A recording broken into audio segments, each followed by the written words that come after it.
Bismillah, Assalamualaikum warahmatullahi wabarakatuh. Alhamdulillah wassalatu wassalamu ala rasulillah wa ala alihi wa ashabihi wa man tabi'ahum bi ihsanin ila yaumil qiyamah. Para pendengar yang semoga senantiasa dimuliakan oleh Allah Subhanahu wa taala. Insyaallah pada kesempatan yang berbahagia kali ini kita akan melanjutkan kitab Al-Khasirun Yauma Yub'atsun. Sebuah kitab atau kutaib, buku yang sederhana, buku yang sangat tipis ini membahas tentang golongan-golongan yang merugi nanti di hari kiamat. Dan di antara tujuan kita membahas kutaib ini adalah supaya kita bukan termasuk dari mereka. Setelah kita mengetahui bahwasanya inilah ciri-ciri atau karakter orang-orang yang merugi nanti di hari kebangkitan yang disebutkan dalam Al-Quran dan As-Sunnah, maka ketika kita sudah mengetahuinya, kita tidak mengikuti apa yang mereka lakukan.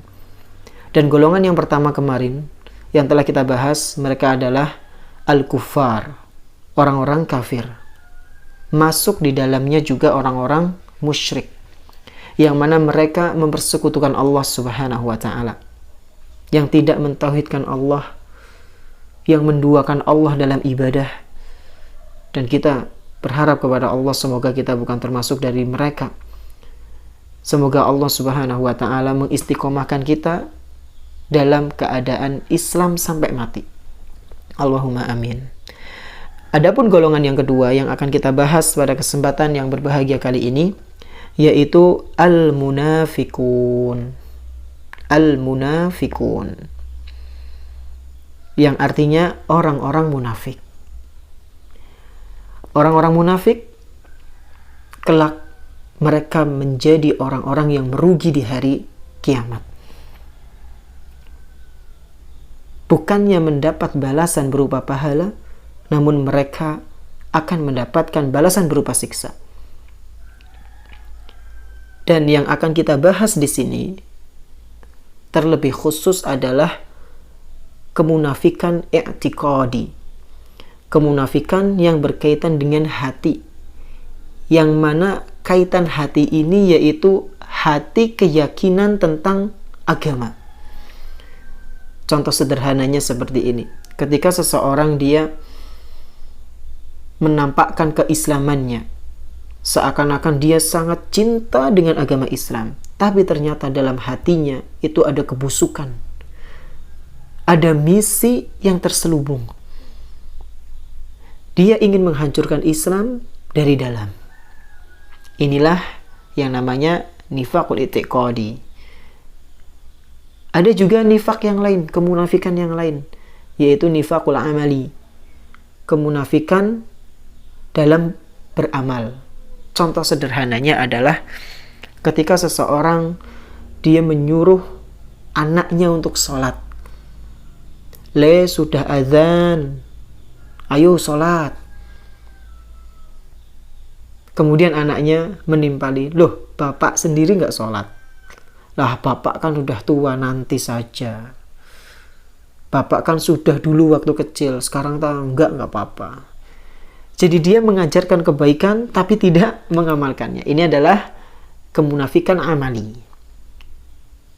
Dan kemunafikan ini derajatnya lebih ringan daripada kemunafikan yang pertama tadi, yaitu nifaq i'tiqad. Nifaqul i'tiqadi, kemunafikan yang berkenaan dengan keyakinan. Meskipun derajatnya lebih rendah, bukan berarti kita meremehkan. Tetap kita jangan sampai melakukan dua kemunafikan ini. Ya, na'udzubillahi min dzalik. Baik para pendengar rahimani wa rahimakumullah, kita akan membaca. Di sini penulis, semoga Allah Subhanahu wa ta'ala mengampuni dosa-dosanya dan membenarkan kesalahan-kesalahannya dan menjaga dia dari segala mara bahaya. Penulis menyebutkan di sini, humul ladzina yudhiruna al-islama lakin qulubahum yubghidunahu. Orang-orang munafik adalah mereka yang menampakkan Islam, akan tetapi hati mereka membenci Islam. Lalu di sini disebutkan humul ladzina yashhaduna anna Muhammadan Rasulullah. Mereka orang-orang munafik juga bersaksi secara terang-terangan bahwasanya Nabi Muhammad sallallahu alaihi wasallam itu adalah utusan Allah, lakinna qulubahum la yu'minuna bih. Akan tetapi hati mereka tidak mengimani Nabi Muhammad sallallahu alaihi wasallam. Tidak mengikuti petunjuknya, tidak mengikuti hadis-hadisnya, apa yang disampaikan oleh beliau, apa yang dikerjakan oleh beliau. Hanya sekedar lisan saja mengucapkan asyhadu anna Muhammad Rasulullah, tapi dalam hatinya dia tidak mengimani apa yang telah dia ucapkan. Kemudian disebutkan di sini yattakhiduna aqsamahum wa aymanahum junnatan wa yasudduna an-nasa an sabilillahi wa rasulih. Mereka orang-orang munafik berani bersumpah, yang mana dengan sumpah ini untuk melindungi diri mereka dari kemunafikannya. Jadi mereka bertopeng dengan sumpah-sumpah mereka, yang mana topeng ini melindungi kemunafikan yang ada pada diri mereka supaya orang-orang muslim itu tidak mengetahuinya. Benar kamu orang Islam? Benar saya Islam. Sumpah demi Allah, saya mencintai Rasul, saya mencintai para sahabat. Sampai membawa-bawa sumpah. Padahal pada sejatinya, hakikatnya, dia itu membenci Islam, membenci para sahabat radhiyallahu anhum ajma'in. Mereka mengambil sumpah-sumpah atau menjadikan sumpah-sumpah mereka sebagai pelindung tameng. Wa yasuddunan nasa an sabilillahi wa rasulih. Dan mereka mencoba berusaha semaksimal mungkin memalingkan manusia dari jalan Allah dan Rasulnya sallallahu alaihi wasallam. Qatalahumullah. Semoga Allah memerangi mereka, semoga Allah membinasakan mereka. Hal ini sebagaimana yang disebutkan oleh Allah Subhanahu wa taala dalam Al-Qur'an. Qala ta'ala, Allah Subhanahu wa taala berfirman, "Idza ja'akal munafiquna qalu nashhadu innaka la rasulullah." Apabila datang orang-orang munafik kepada engkau wahai Muhammad, maka mereka akan mengatakan, kami bersaksi wahai Muhammad bahwasanya engkau itu adalah Rasulullah, engkau itu adalah utusan Allah. Wallahu ya'lamu innaka la rasuluh. Dan Allah Subhanahu wa taala tahu bahwasanya engkau wahai Muhammad adalah utusannya. Wallahu yashhadu innal munafiqina lakadzibun. Dan Allah Subhanahu wa taala bersaksi bahwasanya orang-orang munafik itu benar-benar orang-orang yang sukanya dusta. Mereka itu adalah pendusta. Al-Quran surat Munafikun ayat 1. Subhanallah, ada surat yang menceritakan tentang mereka. Berarti ini menunjukkan betapa dahsyat, betapa ngerinya mereka. Sampai-sampai Allah mengkhususkan ada surat namanya Al-Munafikun. Para pendengar rahimani wa rahimakumullah, inilah ciri yang sangat menonjol dari orang-orang munafik, yaitu kedustaan. Dalam sebuah hadis disebutkan idza haddatsa kadzaba.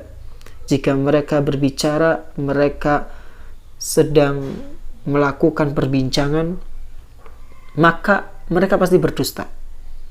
Ya.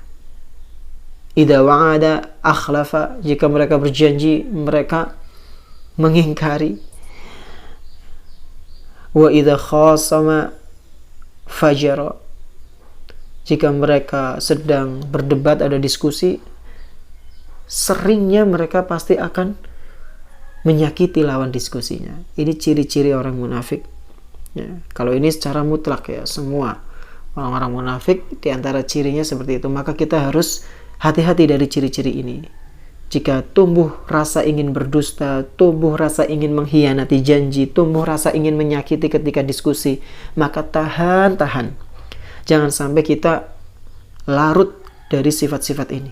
Jangan sampai kita terkalahkan dari kebiasaan atau ciri khas yang ada pada orang-orang munafik. Nas'alullah as-salama wal afiyah. Para pendengar rahimani wa rahimakumullah. Kemudian di sini penulis menyebutkan, membawakan ayat ini, kemudian membawakan sebuah tafsir dari Imam Ibnu Katsir rahimahullahu taala. Qala al-Imam Ibnu Katsir rahimahullahu taala, yaqulu ta'ala mukhbiran 'anil munafikin.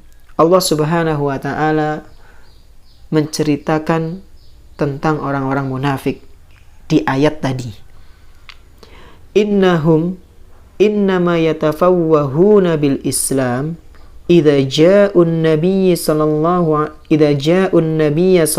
alaihi wasallam fa amma fi batinil amri falaysu kadzalik bal 'ala diddi min dzalik. Kata Allah Subhanahu wa taala, ya, yang mana perkataan atau firman Allah Subhanahu wa taala ini ditafsirkan oleh Imam Ibnu Katsir, bahwasanya Allah Subhanahu wa taala itu memberitahu tentang keadaan orang-orang munafik, di mana mereka itu menampakkan keislaman ketika Nabi sallallahu alaihi wasallam datang. Adapun di dalam batin mereka, fa amma fi batinil amri falaysu kadzalik. Mereka sejatinya tidak meyakini, tidak mengimani apa yang mereka katakan. Di depan Nabi mereka menampakkan keislaman secara zahirnya, tapi di batin mereka, mereka membenci Islam. Mereka juga benci kepada Nabi sallallahu alaihi wasallam. Bal 'ala diddi min dzalik. Mereka bukannya sesuai dengan apa yang mereka katakan, tapi sebaliknya. Keyakinan mereka, keyakinan mereka berlawanan dengan apa yang mereka ucapkan. Batin mereka tidak sesuai dengan zahir mereka. Walihadza qala ta'ala.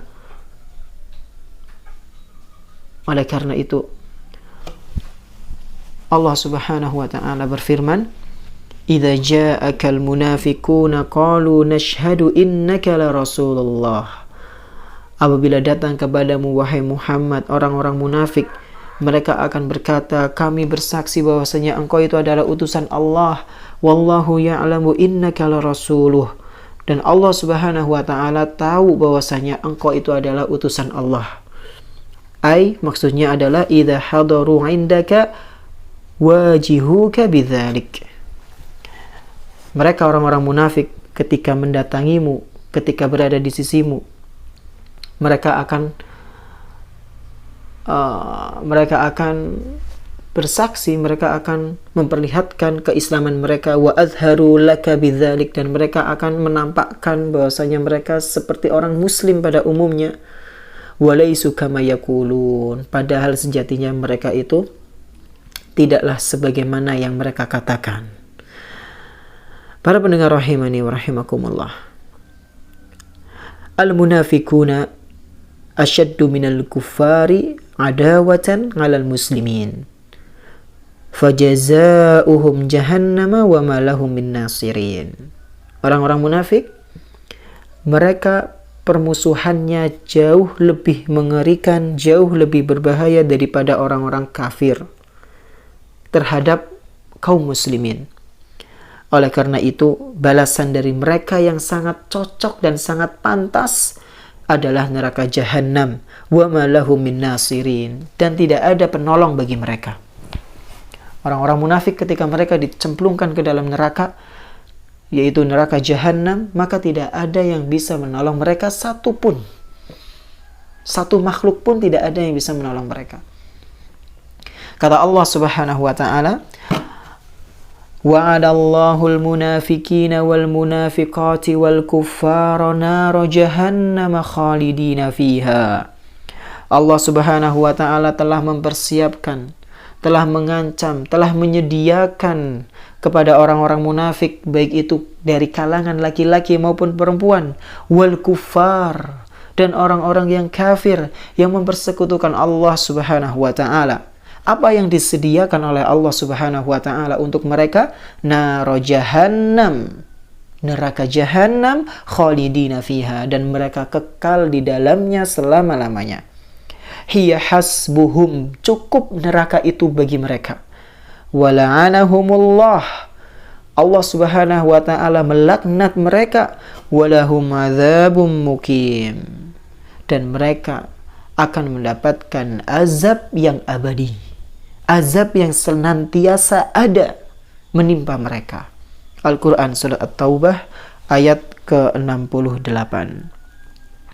Allah subhanahu wa ta'ala mengabarkan bahwasanya mereka orang-orang munafik akan berada di neraka jahanam. Dan posisinya jamaah sekalian, posisi mereka, para pendengar rahimani wa rahimakumullah, itu berbeda dengan orang-orang kafir. Orang-orang munafik, mereka ada di bawah paling dangkal, paling dasar dari neraka jahanam, di keraknya neraka. Jadi yang paling bawah penghuni neraka itu adalah mereka orang-orang munafik yang memusuhi Islam, padahal zahirnya seakan-akan dia membela Islam. Aslinya mereka membenci Islam. Kata Allah subhanahu wa ta'ala, innal munafikina fid darkil asfali minan nar.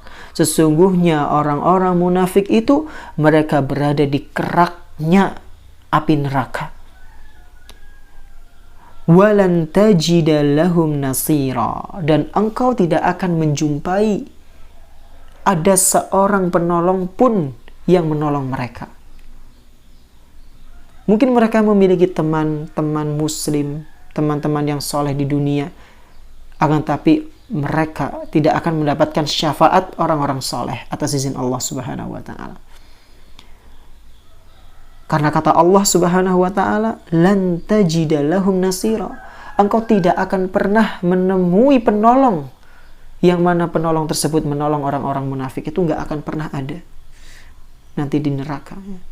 Fanas'alullah as-salama wal afiyah. Ini dalam surat An-Nisa ayat 145. Para pendengar rahimani wa rahimakumullah, di sini disebutkan qala al-Imam As-Sa'di rahimahullahu taala, Imam As-Sa'di rahimahullahu ta'ala mengatakan, yukhbiru ta'ala an ma'adil munafikina annahum fi asfalid darakati minal azab wa asyarril halati minal iqab fahum tahta sairil kuffar. Kata Imam As-Sa'di rahimahullahu ta'ala, Allah subhanahu wa ta'ala di dalam ayat ini mengabarkan kepada kita semua bahwasanya tempat kembalinya orang-orang munafik yaitu di keraknya neraka. Fi asfalid darakati minal azab. Mereka akan berada di keraknya neraka dan disiksa di situ. Wa asyaril halati minal iqab. Dan mereka akan mendapatkan hukuman atau balasan berupa azab, dengan azab yang sangat buruk, dengan azab yang sangat mengerikan, dengan azab yang sangat-sangat pedih. Fahum tahta sairil kuffar, dan mereka semua akan berada di bawahnya orang-orang kafir. Para pendengar rahimani wa rahimakumullah, inilah keadaan orang-orang munafik nanti di hari akhir. Mereka akan berada di keraknya neraka. Fanas'alullah as-salama wal afiyah. Kemudian kata beliau rahimahullah ta'ala, kenapa mereka bisa mendapatkan balasan seperti ini? Karena mereka bersekutu dengan orang-orang kafir. Mereka kufur kepada Allah subhanahu wa ta'ala dan Rasulnya. Zahirnya menampakkan keislaman, seakan-akan menampakkan keimanan, namun hakikatnya mereka itu memusuhi Allah dan Rasulnya. Dan mereka senantiasa selalu melakukan makar, tipuan, ya. Yang mana makar dan tipuan ini tujuannya adalah untuk memerangi kaum mukminin dengan berbagai macam jenisnya. Yang mana kaum mukminin ini ketika disakiti, ketika ditipu. Mereka, sebagian dari mereka kadang ada yang nggak merasa ya, bahwasanya itu adalah sebuah tipuan. Dan orang-orang munafik ini, di antara kebiasaan mereka adalah suka merubah-rubah hukum Allah. Mereka lebih memilih hukum yang mereka terapkan sendiri, mereka bikin sendiri lalu diterapkan. Mereka tidak mengindahkan hukum yang datang dari Allah dan Rasulnya Sallallahu Alaihi Wasallam. Wallahu ta'ala a'lam bishawab. Para pendengar rahimani wa rahimakumullah, mungkin ini yang bisa kami sampaikan. Kurang lebihnya kami mohon maaf sebesar-besarnya. Semoga apa yang kami sampaikan ini bermanfaat, dan insya Allah pada pertemuan yang akan datang kita akan membahas tentang sifat-sifat mereka, sifatnya orang-orang munafik biidnillahi ta'ala. Kita tutup dengan doa kafaratul majlis. Subhanakallahumma bihamdik asyhadu an la ilaha illa anta astaghfiruka wa atubu ilaik. Wassalamualaikum warahmatullahi wabarakatuh.